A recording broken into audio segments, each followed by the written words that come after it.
عبادات تو اللہ تعالیٰ نے گن چن کے محدود بتائی ہیں، لیکن انسان کا جو انسان سے معاملہ ہے جس کو اخلاقیات کہتے ہیں وہ تو لامحدود سلسلہ ہے. اور 2 حدیثوں سے پتہ چلتا ہے کہ اسلام کی ابتدا اور بنیاد عبادت ہے اور اس کی انتہا وہ اچھے اخلاق ہے. کہ ایک حدیث میں آ کر ایک شخص نے پوچھا یا رسول اللہ مل اسلام، اسلام کیا ہے؟ تو آپ نے فرمایا کہ ان تشہد ان لا الہ الا اللہ وان محمد رسول اللہ وتقیم الصلاة وتؤتی الزکاة وتصوم رمضان وتحج البیت ان استطعت الیہ سبیلا، کہ کلمہ، نماز، روزہ، حج، زکوٰۃ یہ اسلام ہے. یہ شروع مدینے کا واقعہ ہے. پھر آخری حج کے موقع پر عمر بن عبسہ رضی اللہ تعالیٰ عنہ یہ سوال جبریل نے کیا جو میں نے پہلے بتایا تھا کہ دوسرے صحابی عمر بن عبسہ رضی اللہ عنہ انہوں نے اللہ کے رسول سے پوچھا یا رسول اللہ مل اسلام، اسلام کیا ہے؟ تو آپ نے فرمایا اطعام الطعام وطیب الکلام، کہ اسلام ہے میٹھا بول بولنا اور کھانا کھلانا. پھر اس کے ساتھ ایک اور حدیث جوڑیں. آپ ایک شخص نے پوچھا یا رسول اللہ اريد ان يكمل ایمانی، تو آپ نے فرمایا حسن خلقک یکمل ایمانک، تو اپنے اخلاق اچھے کر تیرا ایمان مکمل ہو جائے گا. پھر ایک اور حدیث ابھی یاد ہے، آپ نے فرمایا واللہ لا یؤمن واللہ لا یؤمن واللہ لا یؤمن، اللہ کی قسم ایمان والا نہیں، اللہ کی قسم ایمان والا نہیں، اللہ کی قسم ایمان والا نہیں. صحابہ پر تو ہیبت چھا گئی کہ 3 دفعہ قسم کھا کے آپ کہہ رہے ہیں کہ ایمان والا نہیں. تو انہوں نے پوچھا یا رسول اللہ من، کون یا رسول اللہ؟ تو آپ نے فرمایا من لا یأمن جارہ بوائقہ، جس سے پڑوسی ہر وقت تنگ ہوں وہ ایمان والا نہیں ہے. تو تکمیل ایمان اخلاق کے ساتھ ہے. عبادات تو محدود سی ہیں اور اخلاق لامحدود چیپٹر ہے. وہ اس میں وہ بالکل ہم صفر ہو چکے ہیں، نمازی بے نمازی تقریباً برابر ہیں اس میں. تو مسجدوں کے اندر لڑائی ہوتی ہے افطار کے دوران. آپ نے ملاحظہ کیا ہوگا پاکستان میں بہت ساری جگہوں پہ ایسا ہوتا ہے کہ افطار کے وقت مسجد کے اندر ایک روزے دار دوسرے روزے دار کو گریبان سے پکڑ کے کھڑا ہوتا ہے. یہی اس کی وجہ نا کہ اخلاقی گراوٹ بہت زیادہ ہے، بہت زیادہ ہے. اچھا حضور یہ بتائیے گا کہ روزہ ہے کیا اور اصل اس کا مقصد کیا ہے؟ صرف بھوکا رہنا اس کا مقصد ہے یا یہ ایک ایسا پیکیج ہے اللہ تعالیٰ کی طرف سے جس کو ساتھ نبھانا ضروری ہے بھوک کے ساتھ ساتھ؟ جی یہ تھوڑی سی میں روزے کے بارے میں چند ایک چیزیں وضاحت کر دوں کہ ایک تو اللہ نے شروع سے امتوں پر یہ روزہ رکھا ہے اور اس مہینے کا نام اللہ نے رمضان رکھا ہے. رمضان کا لفظ قرآن میں آتا ہے شہر رمضان، تو اس سے معلوم ہوا کہ عربوں کے نام رکھنے سے پہلے اللہ نے اس مہینے کا نام رکھ دیا تھا شہر رمضان. ٹھیک. رمضان کو عربی زبان میں رمضان جلنے کو کہتے ہیں، رمض یرمض جلنا. تو جلنے کا جو مفہوم اس روزے کے ساتھ رکھا گیا ہے وہ یہ ہے کہ جیسے آگ کی بٹی میں جو چیز ڈالیں وہ جل جاتی ہے. تو جب آدمی صحیح روزہ رکھتا ہے اپنی شرائط کے ساتھ جو اللہ کے حبیب صلی اللہ تعالی علیہ وسلم نے ارشاد فرمایا کہ جو من صان نفسہ فی شہر رمضان، جس نے رمضان کے مہینے میں اپنے نفس کی حفاظت کی پھر روزہ رکھا، تو اس سے جو اس کے ایک بھوک اور پیاس کی ایک حرارت پیدا ہوتی ہے تو اس میں اللہ تعالیٰ اس کے سارے سال کے گناہ ڈالتا جاتا ہے اور جلاتا جاتا ہے، ڈالتا جاتا ہے اور جلاتا جاتا ہے، یہاں تک کہ 29 کی رات اس کے ذمہ کوئی گناہ باقی نہیں رہتا اگر یہ رمضان کو صحیح طور پر گزارتا ہے.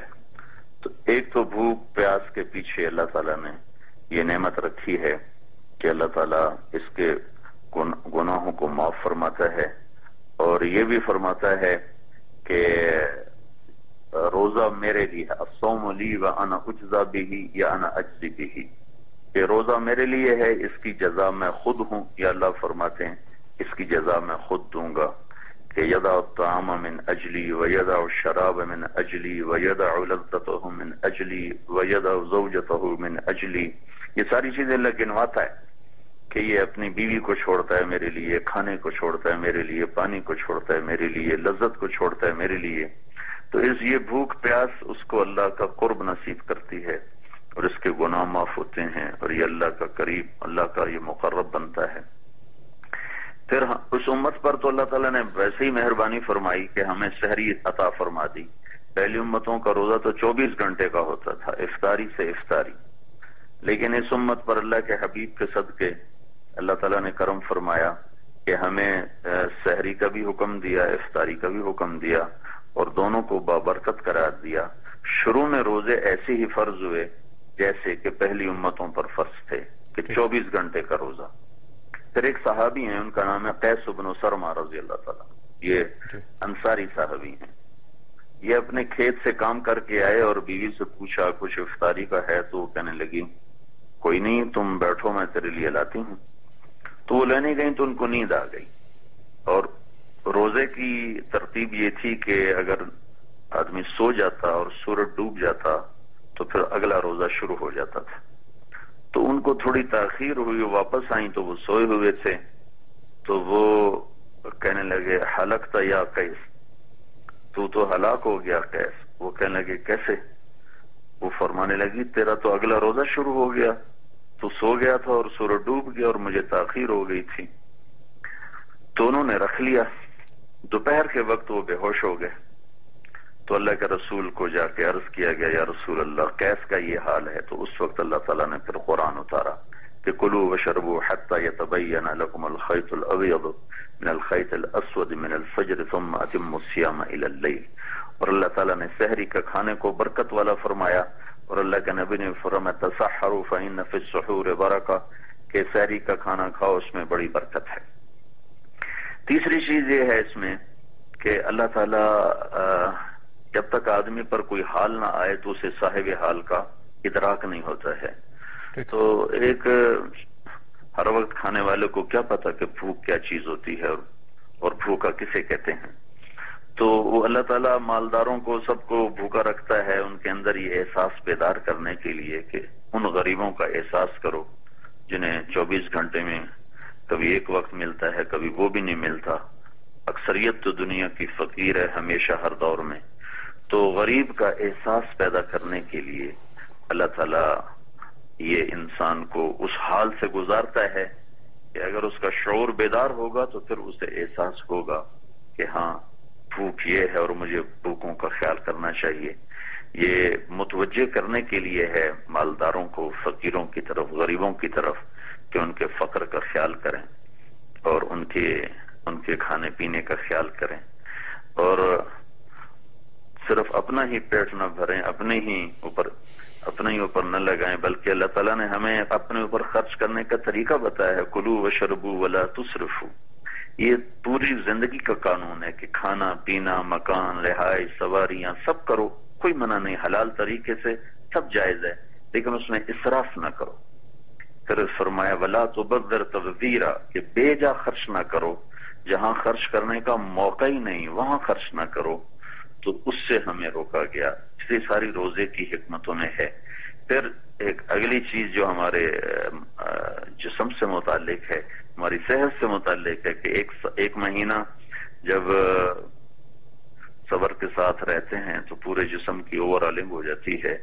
یہ الگ بات ہے کہ پاکستان میں سموسے پکوڑے اس کو پھر برابر کر دیتے ہیں، لیکن اگر صحیح طرح سے سحری افطاری ہو تو پورے مہینے میں سارے جسم کے فاسد مادے جل کے ختم ہو جاتے ہیں.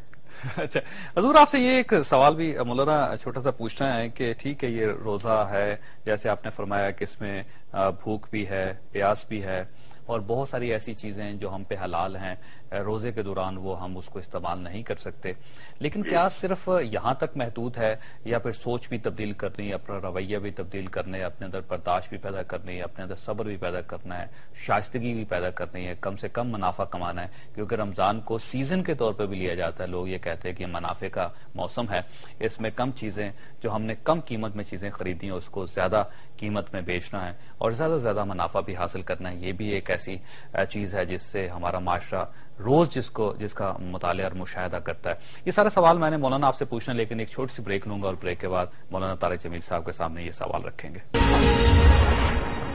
پروگرام میں دوبارہ خوش آمدید خورشید مولانا طارق جمیل صاحب ہمارے ساتھ موجود ہیں۔ ان کے سامنے ایک سوال رکھا تھا وقفے سے پہلے، میں نے ان سے عرض کیا تھا کہ کیا صرف بھوک پیاس ہی روزہ ہے یا پھر اس کے اندر ایک شائستگی بھی ہونی چاہیے، برداشت بھی ہونی چاہیے، صبر بھی ہونا چاہیے، منافع خوری کے طور پہ بھی اس مہینے کو استعمال نہیں کرنا چاہیے۔ مولانا یہ آپ فرمائیے گا کہ یہ تو ٹھیک ہے ہم نے بھوک تو برداشت کر لی، لیکن جو ہمارے اندر امپیشنٹ ہم ہو گئے روزے کے دوران، جس طرح ہم نے لوگوں کے ساتھ لڑنا شروع کر دیا، جس طرح ہم نے منافرت پھیلانا شروع کر دی سوسائٹی میں، جس طرح لوگوں کے ساتھ بدتمیزی کرنا شروع کر دی ہم نے، جس طرح ہم نے زیادہ سے زیادہ منافع کمانا شروع کر دیا اس مہینے میں، اس کو ہم کہاں پہ رکھیں گے؟ اس پر بھی مجھے ایک حدیث یاد آئی، یہ لمبی حدیث ہے، میں اس میں سے آپ کے سوال کے جو مطابق ہے 2-3 جملے وہ میں آپ کو سناتا ہوں۔ یہ سلمان فارسی رضی اللہ تعالیٰ عنہ اس حدیث کو روایت فرماتے ہیں کہ اللہ کے رسول صلی اللہ تعالی علیہ وسلم نے اس مہینے سے پہلے خطبہ دیا، تو اس کے میں 2-3 الفاظ آپ کے سوال کے مطابق ضرور۔ تو آپ نے فرمایا هو شهر الصبر والصبر ثوابه الجنہ وشهر المواساة۔ یہ 2 باتیں آپ نے اس میں فرمائی، حدیث لمبی ہے کہ آپ نے فرمایا کہ یہ صبر کا مہینہ ہے، تو ہمیں صبر سکھاتا ہے۔ جب میں روٹی نہیں کھا رہا ہوں حلال ہے، پانی نہیں پی رہا ہوں یہ حلال ہے، تو میں حرام سے اس سے زیادہ اعلیٰ درجے پر بچوں، اور جب میں اپنے گھر میں بیٹھ کر نہیں کھا رہا ہوں تو میں ایسے ہی کسی کے ساتھ لڑائی جھگڑے سے بھی بچوں۔ شہر المواسات، یہ غم خاری کا مہینہ ہے، یہ ذخیرہ اندوزی اور ریٹ بڑھانے کے سارے بالکل خلاف اللہ کے حبیب کی یہ بات جا رہی ہے کہ آپ نے فرمایا یہ تو غم خاری کا مہینہ ہے اور ایک دوسرے کے ساتھ ہمدردی کا مہینہ ہے، ایک دوسرے کے دکھ درد بانٹنے کا مہینہ ہے، نہ کہ اس میں چیزوں کے ریٹ بڑھا دیے جائیں اور منافع کمایا جائے۔ وہ تو منافع نہیں ہے، وہ تو آخرت میں پتہ چلے گا، اس لیے تو اللہ نے حساب کتاب آگے رکھا ہے، یا نہیں رکھا اس کے لیے آگے کا دن آ رہا ہے۔ تو اس میں تو 2 چیزیں خاص طور پر آپ نے ارشاد فرمائی کہ یہ صبر کا مہینہ ہے اور صبر کا بدلہ جنت ہے، اور یہ غم خاری کا مہینہ ہے، ایک دوسرے کو حال لینے کا مہینہ ہے۔ تو وہ ہماری اس کے لحاظ سے تربیت نہیں ہے، تو وہ ہر چیز کو بس۔ اچھا، یہ جو رمضان میں اشراف کیا جاتا ہے مولانا آپ کہ جیسے کہ پاکستان میں پچھلے 11 مہینوں میں اتنا بیسن استعمال نہیں ہوتا، اتنا گھی استعمال نہیں ہوتا، اتنے مرچ اور مسالے استعمال نہیں ہوتے جتنے رمضان کے مہینے میں ہو جاتے ہیں، اور اتنی چینی استعمال نہیں ہوتی 11 ماہ میں جتنی اس مہینے میں ہو جاتی ہے۔ تو یہ تو ایک اسراف کی ایک عجیب و غریب سی صورتحال ہوتی ہے پاکستان میں، اس کو ہم کیسے کنٹرول کریں؟ سموسے پکوڑے نہ بنائے تو ان کی صحت بہت اچھی ہو جائے، لیکن وہ عید کے بعد لوگ زیادہ بیمار ہو رہے ہوتے ہیں کہ بے ہنگم اور بے پناہ کھاتے ہیں۔ اور اب تو بعض اوقات ایسے محسوس ہوتا ہے کہ جب تک آپ کے سامنے پکوڑا نہیں ہوگا یا سموسا نہیں ہوگا آپ افطاری نہیں کر سکیں گے، آپ کی افطاری مکمل نہیں ہوگی۔ جی جی جی۔ اور سب سے زیادہ مساجد کے اندر آپ نے دیکھا کہ بڑی بڑی افطار، وہاں پہ افطار ڈنرز ہوتے ہیں مسجد میں اور صفیں لگا دی جاتی ہے، اور سب سے زیادہ اسراف وہاں پہ ہوتا ہے پکوڑوں اور سموسوں کا، بلکہ بعض اوقات ایسے لگتا ہے جیسے ان کی بے حرمتی ہو رہی ہے۔ جی بالکل صحیح، بالکل صحیح، بالکل صحیح۔ اچھا مولانا یہ فرمائیے گا کہ آج کی رات تو بڑی امپورٹنٹ ہے اور اللہ تعالیٰ نے آج کی رات کو 1000 راتوں کے برابر قرار دیا ہے، تو آج کی رات کیا کرنا چاہیے ہمیں؟ کیسے ہم اللہ تعالیٰ کی بارگاہ میں حاضر ہوں؟ اس میں تھوڑی سی ایک وضاحت تو میں یہ کرنا چاہوں گا کہ اللہ تعالیٰ نے شب قدر کو یہ ان طاق راتوں میں ایک رات کو متعین کیا ہے، 27 کے ساتھ خاص نہیں ہے۔ 27 بھی ہو سکتی ہے، 29 بھی ہو سکتی ہے، 21 بھی ہو سکتی ہے، 23 بھی ہو سکتی ہے، 25 بھی ہو سکتی ہے۔ اور عجب بات یہ ہے کہ اللہ کے محبوب صلی اللہ علیہ وسلم کی مشہور حدیث ہے کہ آپ شب قدر متعین ہو کر اتری اور آپ بتانے کے لیے مسجد میں تشریف لائے تو کچھ لوگ آپس میں جھگڑ رہے تھے. تو اللہ کے نبی نے ارشاد فرمایا کہ مجھے شب قدر بتائی گئی تھی، لیکن تمہارے جھگڑے کو ناپسند فرما کے اللہ نے اس کی تعین کو اٹھا دیا. اب اسے ان 5 راتوں میں تلاش کرو، 21، 23، 25، 27، 29. اور علماء کی یعنی رائے اس میں بازے کی ہے کہ وہ 27 ہوتی ہے، لیکن جو جمہور علماء ہیں ان کے نزدیک یہ 5 راتوں میں سے کوئی ایک رات ہو سکتی ہے. ٹھیک. یہ اس کے شان نزول یہ ہے کہ ایک دفعہ آپ نے ارشاد فرمایا کہ بنو اسرائیل کے 4 مجاہدین تھے جنہوں نے 80 سال اللہ کے راستے میں جہاد کیا. ٹھیک. تو اس پر صحابہ غمگین ہوئے اور عرض کرنے کے یا رسول اللہ، ہماری تو عمر بھی 80 سال نہیں ہوتی، تو ہم تو ان کو نہیں پہنچ سکتے. تو ابھی وہ مجلس برخاست نہیں ہوئی تھی کہ اللہ تعالیٰ نے یہ سورت اتاری، انا انزلناہ فی لیلۃ القدر وما ادراک ما لیلۃ القدر لیلۃ القدر خیر من 1000 شہر، کہ ہم نے تمہیں عمر تو تھوڑی دی لیکن ایک رات تمہیں ایسی دے دیتے ہیں جو 1000 مہینوں سے بھی بہتر ہے. تو وہ 83 سال سے بھی اوپر چلا جاتا ہے. تو اس میں اللہ کے محبوب صلی اللہ تعالی علیہ وسلم کا ارشاد مبارک ہے کہ اس میں یہ جو شب قدر میں جو کھڑا ہوگا نماز کے لیے یا بیٹھے گا تلاوت کے لیے یا ذکر کے لیے یا دعا کے لیے، تو اللہ تعالیٰ اس کے پچھلے سارے گناہ معاف فرما دے گا. اور ایک لمبی حدیث ہے، اس کا میں آخری حصہ آپ کی خدمت میں عرض کرتا ہوں. ایک تو ہر رات رمضان کی اللہ کی طرف سے یہ اعلان ہوتا ہے، کوئی مانگنے والا ہو تو میں عطا کروں، کوئی توبہ کرنے والا ہو تو میں اس کی توبہ قبول کروں، کوئی بخشش کا چاہنے والا ہو تو میں اس کی بخشش کروں. کوئی ہے جو غنی کو قرضہ دے، جو غنی پورا دینے والا ہے اور جس غنی کے خزانوں میں کمی کوئی نہیں ہے، کوئی ہے جو اللہ کو قرضہ دے. تو یہ مہینہ تو اوروں پہ خرچ کرنے کا ہے، نہ کہ پیسے جوڑنے کا ہے. تو اللہ تبارک و تعالی ہر رات لاکھوں انسانوں کو جہنم کی آگ سے نجات عطا فرماتا ہے. اور جب لیلۃ القدر آتی ہے تو پھر اللہ تعالیٰ جبریل کو فرماتے ہیں کہ تم فرشتوں کو لے کر زمین پہ اتر جاؤ. تو وہ ایک جھنڈا لے کر آتے ہیں سبز رنگ کا، اسے وہ بیت اللہ کی اوپر گاڑ دیتے ہیں اور اپنے پروں کو پوری دنیا پر پھیلا دیتے ہیں. اور مشرق سے مغرب تک پوری دنیا جبریل کے پروں تلے ڈھانپ دی جاتی ہے. پھر جبریل ملائکہ سے فرماتے ہیں کہ تم جاؤ، ساری دنیا میں پھیل جاؤ. جو کھڑا ہوا ہے اللہ کو یاد کر رہا ہے، جو بیٹھا ہوا ہے اور اللہ کو یاد کر رہا ہے، جو نماز پڑھ رہا ہے، جو ذکر کر رہا ہے، جو تلاوت کر رہا ہے، جو دعا کر رہا ہے، اس کی دعا پر آمین کہو، اس کے ساتھ جا کے مصافحہ کرو. تو سارے فرشتے پوری دنیا میں پھیل جاتے ہیں. مولانا یہاں پہ وقفے کا وقت ہے، آپ کی قطع کلامی کر رہا ہوں، لیکن اس بات کو یہیں سے دوبارہ استوار کریں گے. واسطے ایک چھوٹی سی بریک کے بعد دوبارہ حاضر ہو رہے ہیں. پروگرام میں دوبارہ خوش آمدید. خواہشات مولانا طارق جمیل صاحب ہمارے ساتھ موجود ہیں. آپ ان کی گفتگو سن رہے تھے. مولانا وہیں سے سلسلے کو جوڑتے ہیں جہاں پہ یہ بات منقطع ہو گئی تھی. اور جو لوگ نصیب والے اس رات میں جاگ رہے ہوتے ہیں، کوئی ذکر میں ہے، کوئی تلاوت میں ہے، کوئی دعا میں ہے، کوئی نماز میں ہے، تو وہ ان کی دعاؤں پر آمین بھی کہتے ہیں اور ان سے مصافحہ بھی کرتے ہیں غیر محسوس طریقے سے. کہ جب صبح صادق ہوتی ہے اور سحری کا ٹائم ختم ہوتا ہے تو پھر جبریل فرماتے ہیں الرحیل الرحیل، چلو بھائی واپس چلو.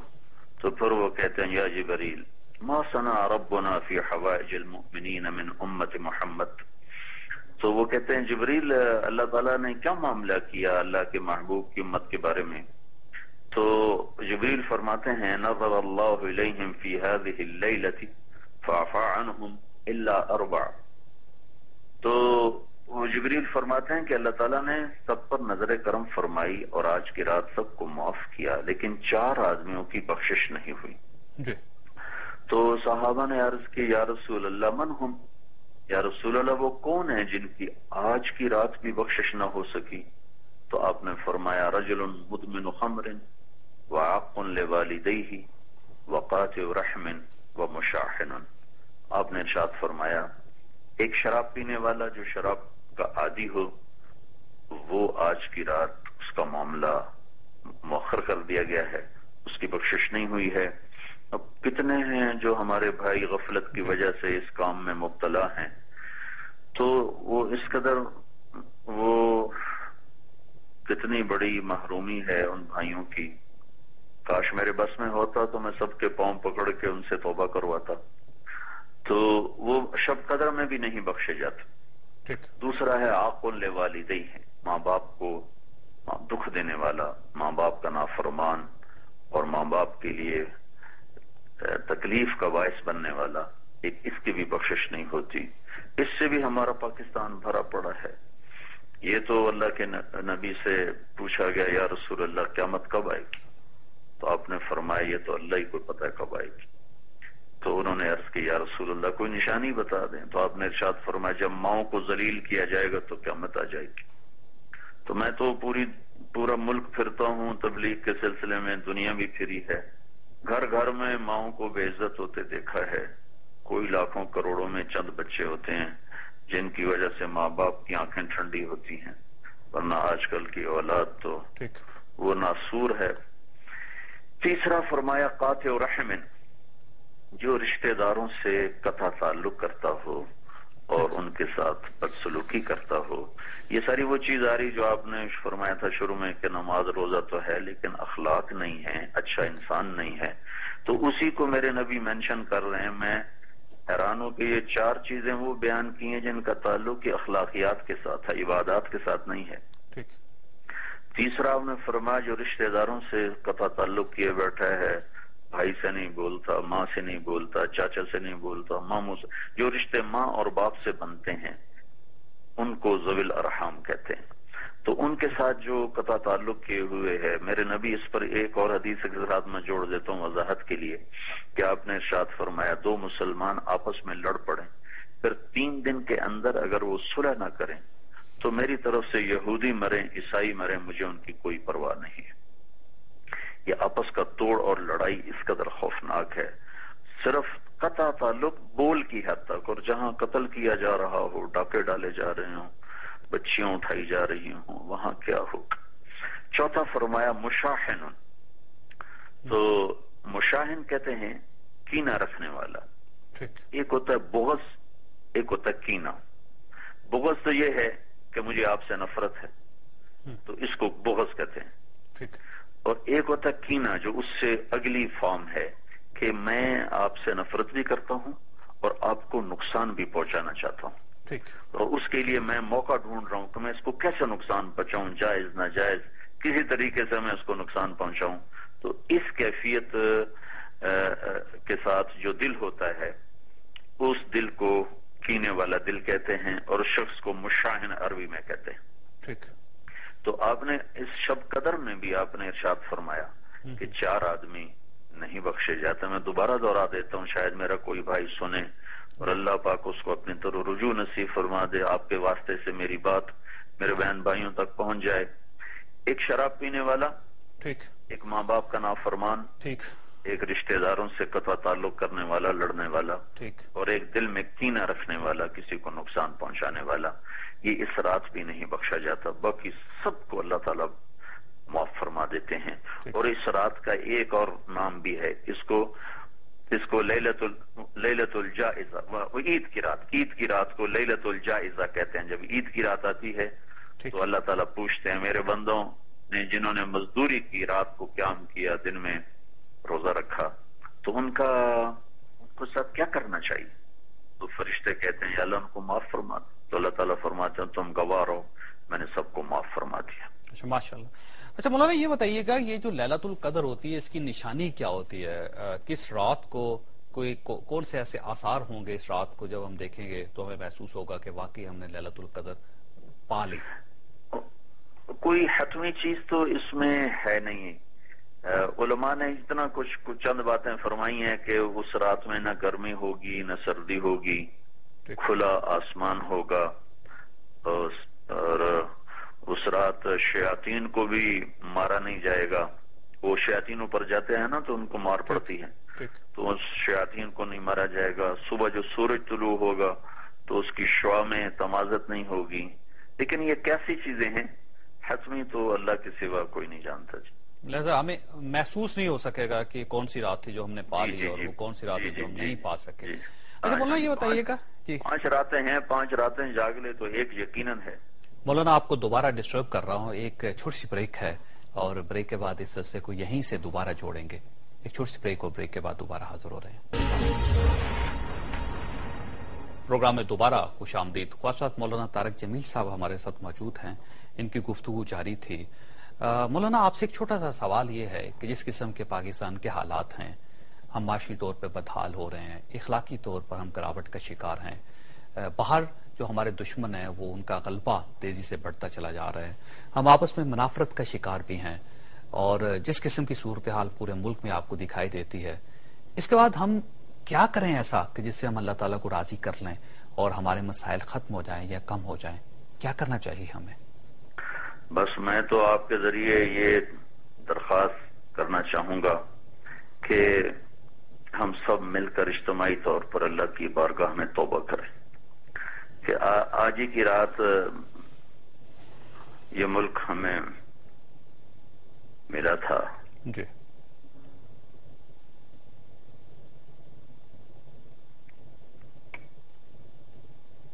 ہمارے اپنے ہاتھ میں یہ سفینہ ڈوبا ہے، تو ادھر ادھر کی نہ بات کر، یہ بتا کہ قافلہ کیوں لٹا. مجھے رہزنوں سے گلا نہیں، تیری رہبری کا سوال ہے. اس ملک کے ڈوبنے کے ذمہ دار صرف سیاستدان نہیں ہے، طارق جمیل بھی ہے، جاوید چودھری بھی ہے، اور ہر فرد ہے. ہم سب اس نعمت کی ناقدری کا شکار ہوئے. اتنی بڑی نعمت انسانی تاریخ میں کم ہی دیکھنے میں پڑھنے میں آئی ہے. اور کیسی رات اللہ نے منتخب فرمائی، شب قدر. سبحان اللہ، جو چیز شب قدر میں ملی تو وہاں خون ایسے سستا ہو جائے. جہاں مالداروں کو غریب کا خیال نہ ہو، غریب لوٹنے پر آیا ہوا ہو، ڈاکو بن رہا ہو، شراب پانی کی طرح ہو، اور یعنی فحاشی عروج پر ہو، تاجر تجارت کے نام پر دھوکہ دے، زمیندار زراعت کے نام پر تکبر کرے، حکمران سیاستدان حکومت کے نام پر ظلم کرے، فقیر فقر کے نام پر ڈاکے ڈالے، تو میں کس کو گلا دوں؟ میں اپنے آپ کو گلا دیتا ہوں.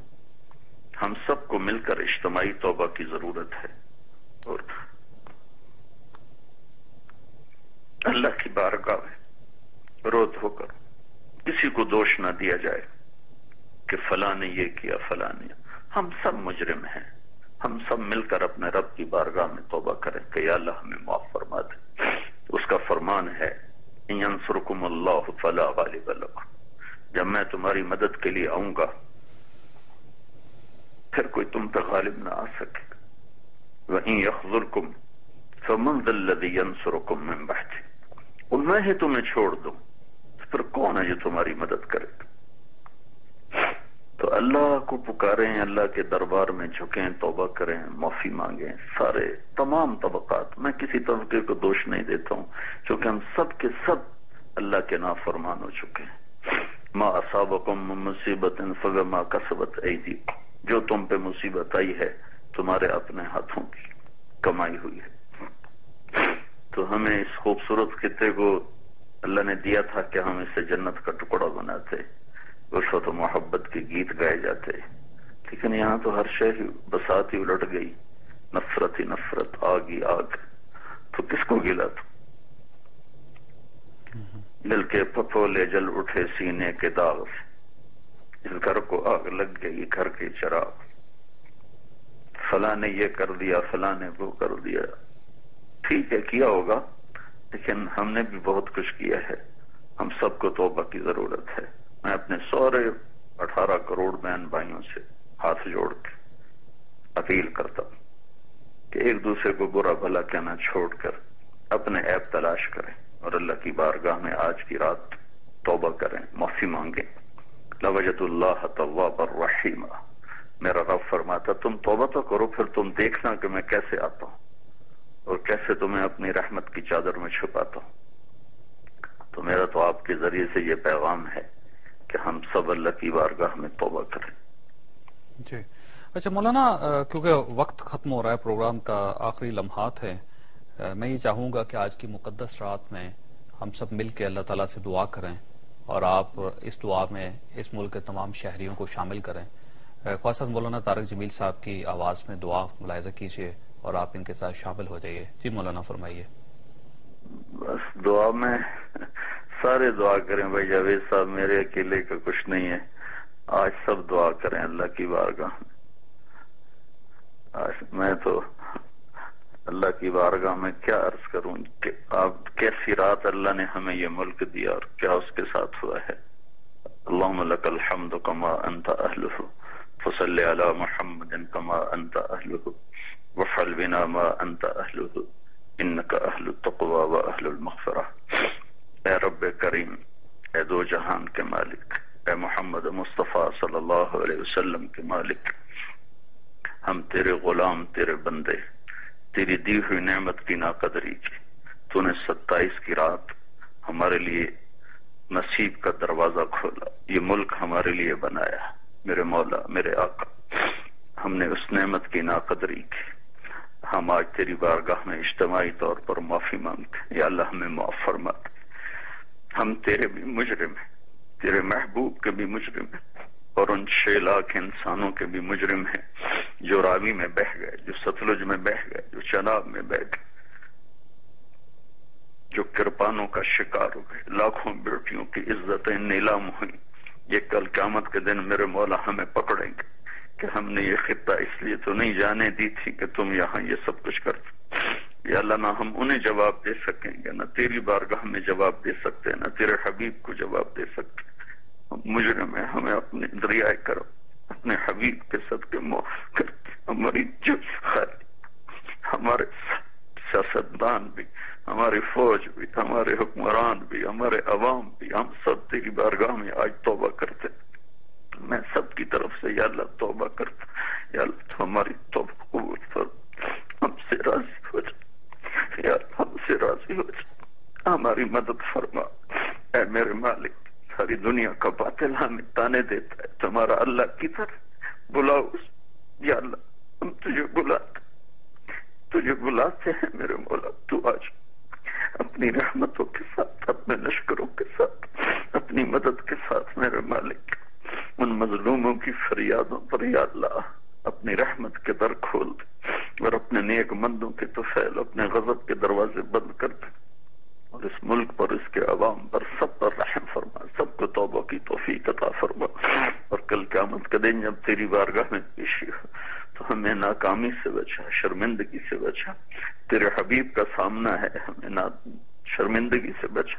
ان 6 لاکھ انسانوں کا سامنا جو راوی بیاس ستلج میں بہ گئے، ہمیں شرمندگی سے بچا، ہمیں بیداری کی توفیق، ہمیں صحیح مسلمان بنا دے، صحیح انسان بنا دے، اپنا بنا لے، اپنے حبیب کا بنا دے، ہماری دنیا بھی بنا دے، ہماری اخرى بھی بنا دے۔ ربنا تقبل منا، یا اے میرے کریم، ہمارے پاس کچھ نہیں، ہم لٹے ہوئے مسافر، ہم لٹے ہوئے مسافر۔ بچہ پٹ پٹا کے ماں کو آ کر کہتا ہے اماں میرے ساتھ یہ ہوا، میرے ساتھ یہ۔ میرے مولا، ہم بھی لٹے پٹے تیری بارگاہ میں عرض کرتے ہیں، ہم مٹ چکے ہیں، مٹ رہے ہیں، ہمیں معاف کر دے، تو ہماری مدد فرما، مدد فرما، مدد فرما۔ وصلی اللہ تعالی علی النبی الکریم۔ مولانا آپ کا بہت بہت شکریہ۔ خواہشہ آپ نے مولانا طارق جمیل صاحب کی گفتگو سنی، اور آخر میں اتنا ہی کہہ سکتا ہوں کہ مولانا طارق جمیل صاحب کی دعا کے صدقے اللہ تعالی ہم پر رحم کرے۔ اللہ حافظ۔